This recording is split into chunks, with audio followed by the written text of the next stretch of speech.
goodness.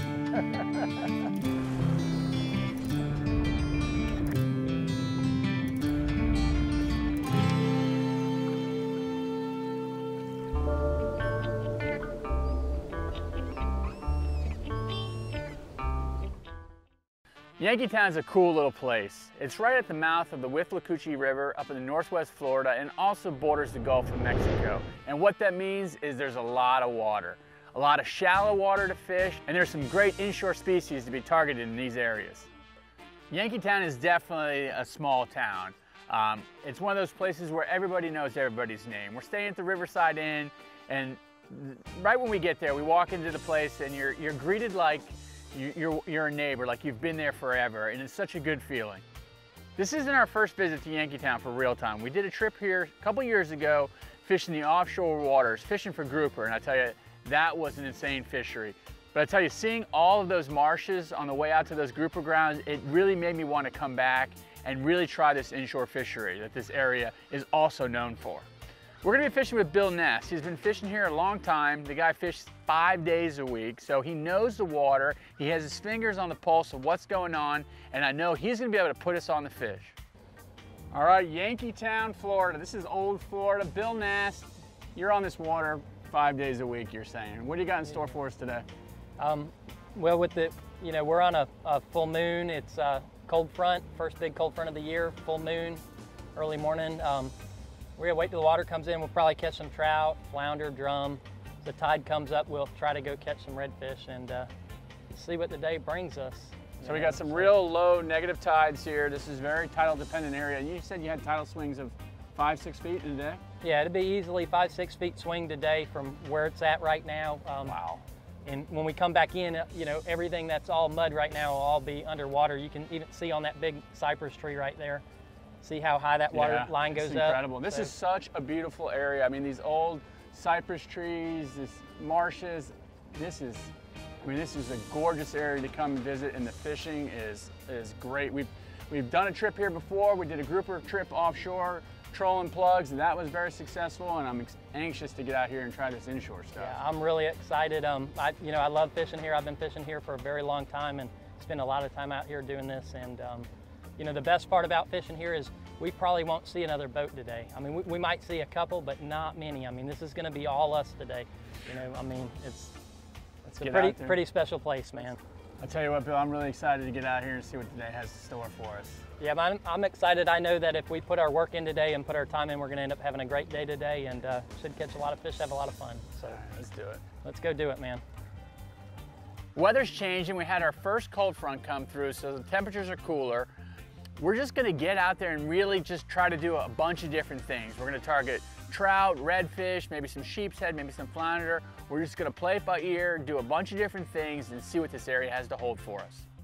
So these tides are so low, we started on the outside is what you're saying. Then once the water fills in, we're gonna move on in? Yeah, I mean, right now, a lot of the spots that we plan on fishing later doesn't have any water on them at all. So we just come to some of these spoil islands that are out here where it's steeper at 6-7 feet. And we're just waiting on the water to fill in and hopefully catch a couple, decent fish in the meantime. So there you go. There you go. Oh, didn't take long. That's a good fish, huh? Yeah, I can tell it's dragging in the current, Yeah. Oh no, that's a big trout, I think. Big trout. You see him? Is it? Oh, that's a big old trout. Oh yeah. That's how I roll, Bill. I just come into these towns and just catch big fish. That's what I do. Oh yeah, that is a good trout. Yeah, that's a good one. Hopefully he's got about 100 of his buddies sitting with him. It landed right on the water, dude. As soon as it hit, it was down. Yep. They tend to congregate together in these colder days. Look at that, that's a good size right there. I tell you what, they want to feed us some dinner tonight. Cook your catch. Is this some good eating, right? Yes, sir. Very good to eat. That's a nice fish, George. Look at the yellow mouth on that thing. Well, I think we're going to keep him. Yeah. So what's the limit, 15 to 20 like the? Yeah, 15 to 20 with 1 over 20 inches. You're allowed 5 per person in the Gulf of Mexico. Look at that. We're going to get the live well release on this one. Spotted sea trout, one of the most targeted fish in this area, 5 per person, 15 to 20 inches on this coast. Highly sought after for its food quality. We were hoping to catch a handful of these to take them back to the Riverside Inn to have them cooked for us. That's Got one? Yeah, that's a good trout right there, dude. Or a black drum or something. That's a nice fish. Oh yeah. Yeah, it's fighting a little bit better. Yeah. That's a trout. That's a big one right there. I think it's a redfish, a nice redfish. If it's a red, it's a good one. That's a nice redfish there. No, black drum. Is it? Yeah, looks like a big black drum. Nice drum. It's a nice one, George. So everything's in here eating that shrimp. Especially when it gets cold out. Wow. It's a nice fish. There we go. Look at that. What a That's cool good fish. Yeah. Bill's saying the smaller ones are good eating. The bigger ones get filled with worms. He gets schools of hundreds of 40, 50, 60 pounders, but these smaller ones get up on this structure like this. Let's let him go though. Yeah, we'll let him go. Real-Time Florida Sportsman is brought to you by Penn. Let the battle begin.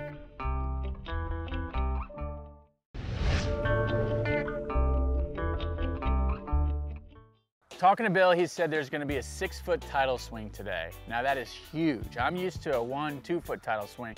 6 feet is massive. And what that means is your fishing it really centers around the tides. There's only certain places that you can fish at certain tides. So we know first thing in the morning, there's not a lot of water. We're gonna be limited to where we can go. But in the afternoon, that tide's gonna fill into a lot of these back bays, and then it's gonna have, open up more potential, more areas for us to fish.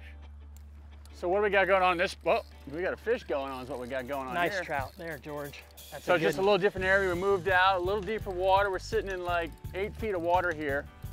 Yep. And just floating these shrimp back to this trough and found a little trout hole. Yeah, usually when it gets cold out, oh, that's a good head shake there, bud. That's a nice fish. As it gets colder out, these fish will start to get in these deeper areas and they'll start to stage up here for the winter. They like this dark, deep bottom. That's a nice one there. That's another a 19, good one for the frying pan 19-incher right there, 20-incher. That's a good fish, brother. That's a nice sea trout right there. I mean, when you got that's a chunk right there. That's how we do it in Yankeetown. That's a good one. It's a beautiful fish right there. Right now, this time of year, as it gets cold, when the water's, right now I think the water was 63 when it come out.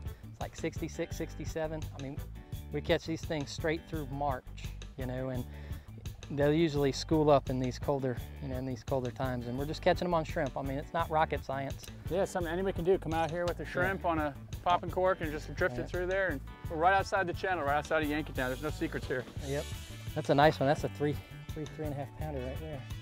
So now the tide has changed. It's filling in. There's enough water to get the Triton into this flat. We get it in there and we're gonna switch gears. We're gonna tie in some hard baits and try to get some big trout in this area. So we mixed it up, moved in here on the shallow bar. Just kind of a little bowl in here that holds them, waiting for the tide to move in. Yeah, usually what happened in this spot is as the tide's coming in, they'll end up, coming in this way, George, and then they hit this bar, so they've got to go here through the cut or they've got to go up there through the cut. So as they're coming onto this flat, we're just sitting here waiting for them to come on the flat, and we're catching them as they, as they come in here. So moving water and structure. Yep. Oh, man, I didn't even twitch that thing. I mean, as soon as that hit the water, you saw that? I mean, I didn't even twitch it. They like these plugs, huh? Oh yeah. It's funny, you come out here and think you're gonna get them on one thing, and we get them in shallow like this, they start eating these plugs pretty good.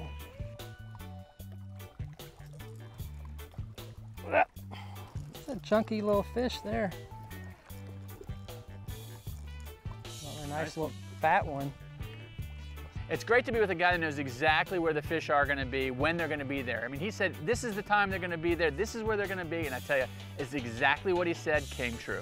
What we're gonna do, George, is we're gonna come up to this grass piece right here in front of this outer island, and there's a big oyster bar that comes off to the left of it.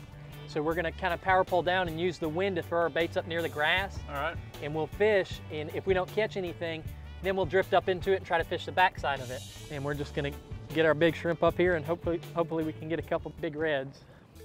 There we go. There's a red. Get out of the mangrove. Stay out. Get out of there. Come on. Get out of there. Got him right on the edge of those mangroves? That might be a black drum. Nope. Nice red, George. That's an eating one right there. He ain't huge, but pretty. God, he's look at him coming through those mid-slot. pretty cool in the clear water too, isn't it? Oh yeah, that water's clearing up. His tail is all lit up. You see how blue it is? There we go. God, what a good one, huh? Right there on the edge of those mangroves. You know, even with this cold water, a fish that's only 21, 22 inches, I mean, he pulled hard because the water's cold, so you know, they got a lot of life in them. Look at that. Well, you know what? We normally don't keep fish. We normally let them go, but the end's gonna cook us up some. We're just gonna keep one of these guys. This is a perfect slot size to keep. Real-Time Florida Sportsman is brought to you by Eagle Claw Trocar, the sharpest fish hooks in the world.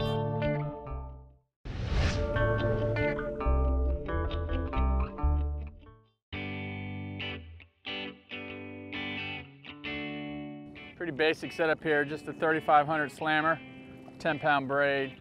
Really the big thing around here is, I guess, adjusting this leader length for the depth of water. To the depth of water, George, and the reason why we have to use these corks so much around here is we got so much rock. If I throw a bait up there on the bottom, I'm not reeling it back. I'm getting snagged. Getting hung up. This lets us set right above the rocks. So that's why the setup works so good here.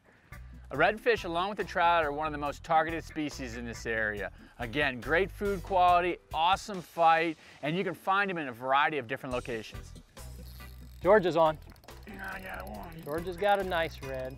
You think it's a red? It's a red for sure.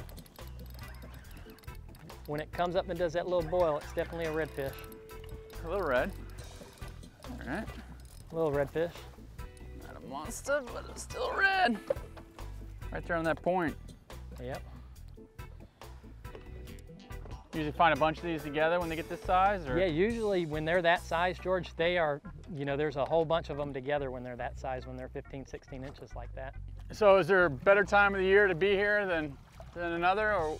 I mean, for me, my favorite time of the year is always tarpon season, and you know, I mean, I just love the tarpon. When is that? What months are those? Our best months for tarpon, when we have the migration going on here, is anywhere from probably the early May through right about when scallop season starts in July. So that's really my favorite time to be here. But I mean, really year round, we have a great fishery, you know. Just things switch up, you know, and you have access here too to the scalloping grounds, which is really popular in the summertime. It's a great thing to do with the kids, to come out here as a destination. You can run down off the Crystal River area right out of here and do those scallop grounds, and that is a ball. That is so much fun. Yeah, it's a whole lot of fun, and it's not far from here, you know. I mean, do the scalloping in the summer, you know. And you get a great snook fishery as well, you're saying, when it's warmer. Yeah, I mean, and people don't think that you're gonna catch snook this far north. You know, in the Gulf, this really is about as far north, George, as you're gonna go and catch them,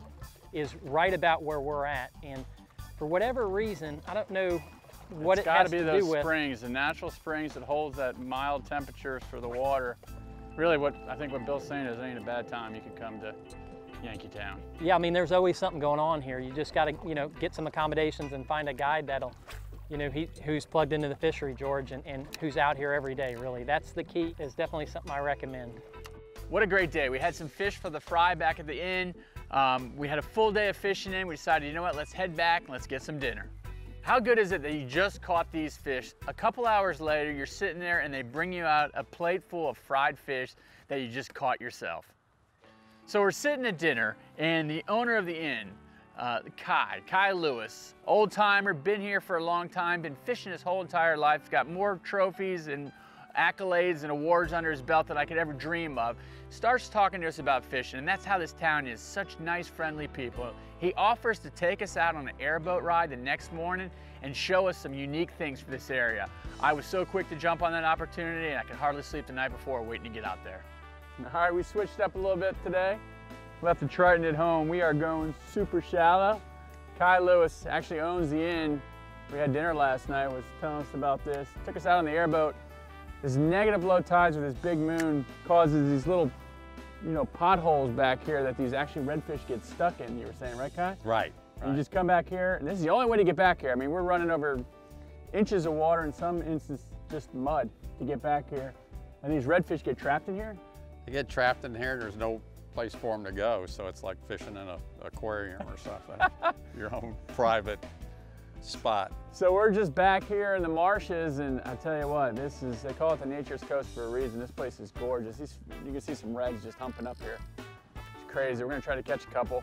And it'll get lower as we get another hour or two of this, and you know, then it'll really get them grouped up and everything. But you just got a picture, there's just little ponds all back here that get trapped with this water. These redfish have no place to go, and you can just sit here and just wear them out in a hole. Fishing in a pothole. Fishing in an aquarium. I like it.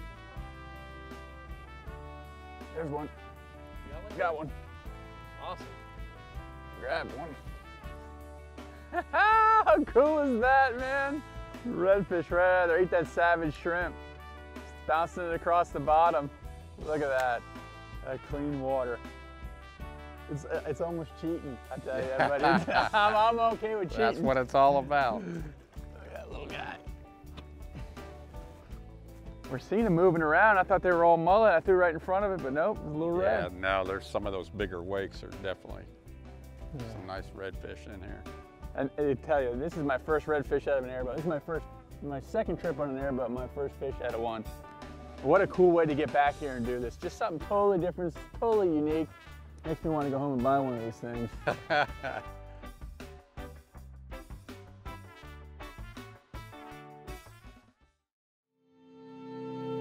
Real-Time Florida Sportsman is brought to you by Ray Marine.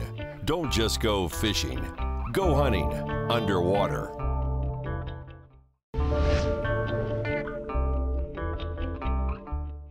As a fisherman, it's almost your dream to drain a body of water and see what the bottom holds. And really, that's what happens on these airboat rides. You get to go back, you get to see every contour of the bottom, every turn of a creek, every rock pile that there is. This is a unique opportunity to really witness these back bays and really see the structure that these fish are holding on. Got him. There he is. Well, there's a good one there. There's a good one. Guy's got one. Finally. Oh, nice fish. Wow, I just got bit and then Kai got one. It's so neat. We just go from hole to hole back here, pothole to pothole. You just kind of anchor up, make a couple casts. These fish have no place to go on these negative tides. They're in essence trapped back here. Only way to get back here is with these airboats. When you find these holes, it is a lot of fun. This is a good red right there, Kai. Yeah. And you can see out there the rocks. Yeah, he can't get out. He can't get out. He's trapped. That's the gate. That's the prison wall. Oh, doubled up. Double. Oh, cool. Look at this. Oh, yours is really nice, Kai. Kai's throwing live shrimp on a jig head. I was just throwing the Savage gear.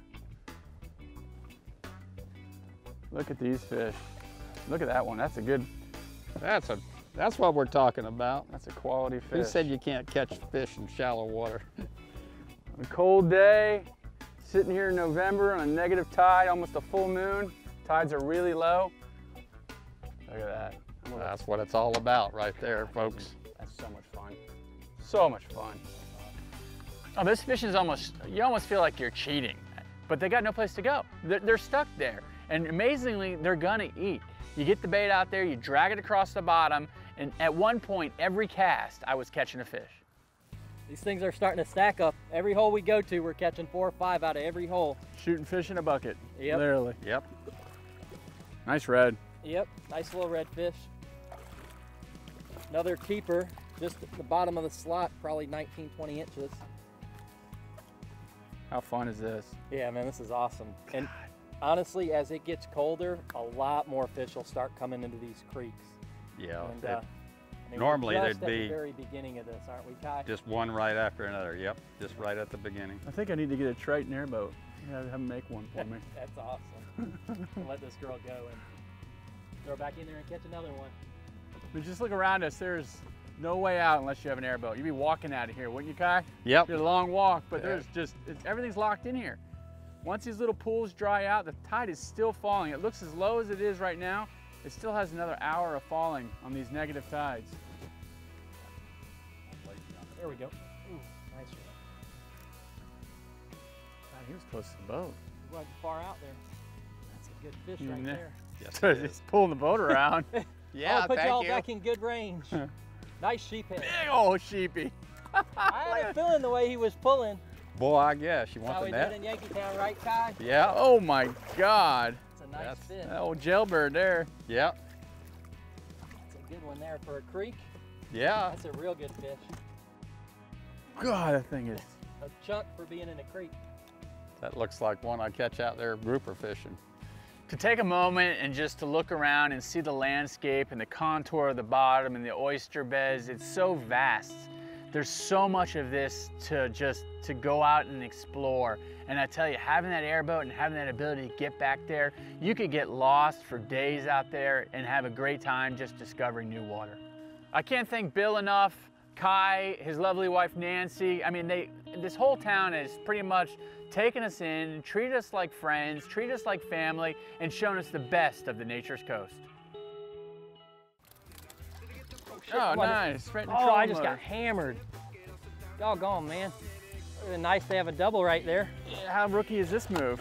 I caught me a Motor motor guide. Once again, you know, these motor guides are known to eat. I know they eat yozuris, but now I know they eat shrimp. Good as it gets right there. I mean, how much a pound are stone crabs? Is one in there? Oh my God.